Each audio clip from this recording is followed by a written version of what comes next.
Prince Nymph, size 14, 2.4 millimeter gold tungsten bead. This is a standard nymph hook. Start my thread. Come back towards the back. I'm going to spin my bobbin counterclockwise. Good couple dozen turns to straighten the thread back out. And I'm going to come back 3 turns, forward 3 turns. Back 3 turns, forward 3 turns. So what I'm trying to do is just create a little bit of a thread ball right on the back of the body there, and forward a couple. So it's barely visible, barely there, but it serves a purpose. It keeps the tails forked. So for tails, I'm going to go ahead and use brown goose biots. These are rusty brown colored. Okay, I've trimmed one off. I like to tie on one at a time. I'm going to do my side first.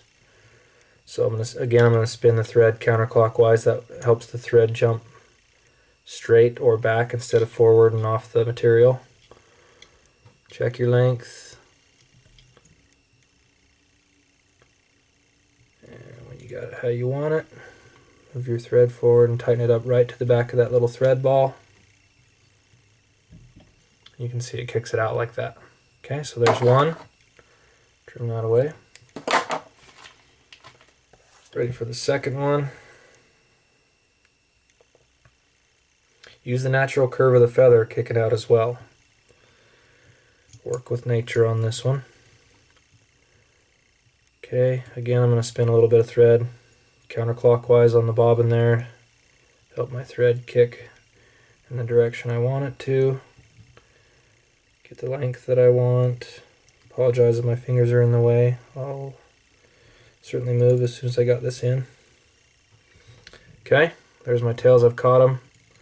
Right back to the ball. You don't want to wrap over the little thread ball. You want to wrap right to in front of it. And that way your tails kick out like they are now. Okay.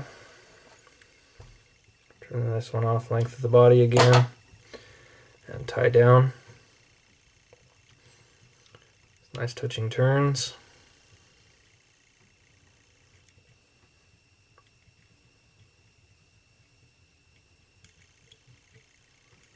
Up to the bead and back a few. There's my tails. Looking good.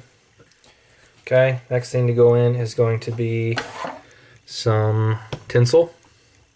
This is a holographic tinsel, a gold tinsel in size small, made by UTC. I'm going to tuck the corner right in the bead there, tie on, tie this back right to where those tails begin, come forward a couple turns. Okay, we're in. Next thing to go on is going to be peacock curl, and I'm going to use just some stranded in a bag for this. I'm going to take 5 to 7 strands here. This is quite the clump of peacock curl on a size 14. So I've got the tips here. Just going to grab a chunk and pull them out. There you go. You can see all the little strands I've got. Okay, I'm going to hold them by the tips, trim away, tie in the length of the body, right back to the tails, and forward. One more time with nice smooth touching turns. I could tie all these in at once in the back and then just come forward once, but I just like to make a uniform underbody. I think that materials never slip. It might be a waste of thread and time in some people's opinion, but I just like to do it that way. Okay, I'm going to use a little bit of Zap-A-Gap super glue to help reinforce these curls. Many different ways you can reinforce some peacock curl. This is a quick one. Put a little dab. Hold these up. And wrap them forward. One turn just slightly overlapping the previous. Right up to the back of the bead there. Tie off on top. couple nice secure turns right down onto those stems. Okay, there's a nice full hurl body. Okay, I'm going to come forward with my tinsel or holographic mylar. Try to make your spacing as even as you can. Again, nothing's perfect. Tie that off. Okay. Next thing to go on is a little bit of, I'm going to use some brown saddle hackle here. This is a number 2 grade saddle brown natural colored hackle. I'll pull one out of here for you. Okay, I'm going to pluck off a size 14 here. There we go. I'm going to strip off a little bit right down at the stem so I have somewhere to tie in. Okay. Had a little ugly spot that I didn't like, so I popped it off a little higher. Okay, tie in your stem. And make a couple wraps of hackle. There's 1 full turn, 2, and basically a half. 2.5 will be plenty.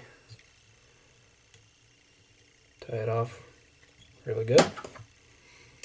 Trim away. Okay, there we go. I'm just going to kind of fold those back a little bit, make another turn or two of thread. That's what we got so far. Next thing to go on is some white goose biots. Okay, comes with multiple little strands of them. Already trimmed a couple off. Again, I like to do one at a time. I may be in your way on this one, so forgive me. I'm going to just put it in an angle, put it about the length of the peacock body, and with a couple turns, catch behind the bead there. And it's a little shorter than I want, actually, so I'm going to back off. I didn't like that length. I want them to be just a little bit longer, so let's try again. There we go, that looks better. See that? I kick it off at an angle, pull down nice and tight, do one more. Okay, there's that one. Next, same thing on the other side.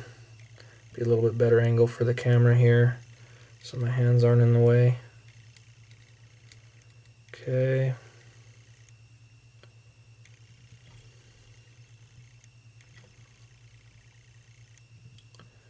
Orientate those so they're in the direction that you want them to lay.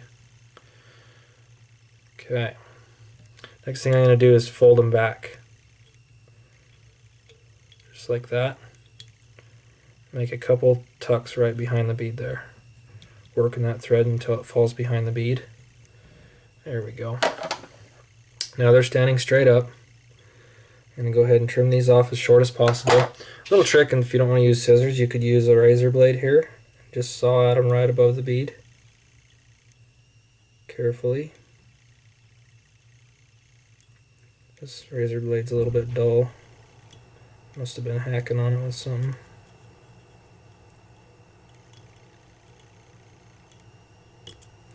There we go. That just gets them a little shorter. Use a good razor blade, obviously. Okay, a couple turns of thread there. Just kind of primping, checking my fly out here. Looking decent. Grab my whip finish tool. Throw on a whip finish. Try not to catch any hackle fibers. If you do, not the end of the world, just trim them away. Okay, Butamus. Trim away your thread. Any hackle fibers, looks like I got one this time. Okay, it's important to glue these ones. So, especially where you're just barely tied in with these stiff little biots. Fly's pretty much done. There it is. I am going to just go over with just a touch of super glue first, right on the head there, where those buyouts touch each other, just like that. They just put a little bitty drop on there and let it kind of dry. I'm going to let that dry all the way, then I'll go over it with a coat of glossy head cement. Okay? I'm not going to wait on the video for it to dry. That's going to reinforce those, make the fly more durable. This fly is killer in May here in Utah. April through May is just, I mean, it works year round really, but that, for some reason in May, I just always just kill with this fly. I tie them from sizes 12 to 18, generally right around the 16 sizes, kind of the best for me. Here we've got a 14.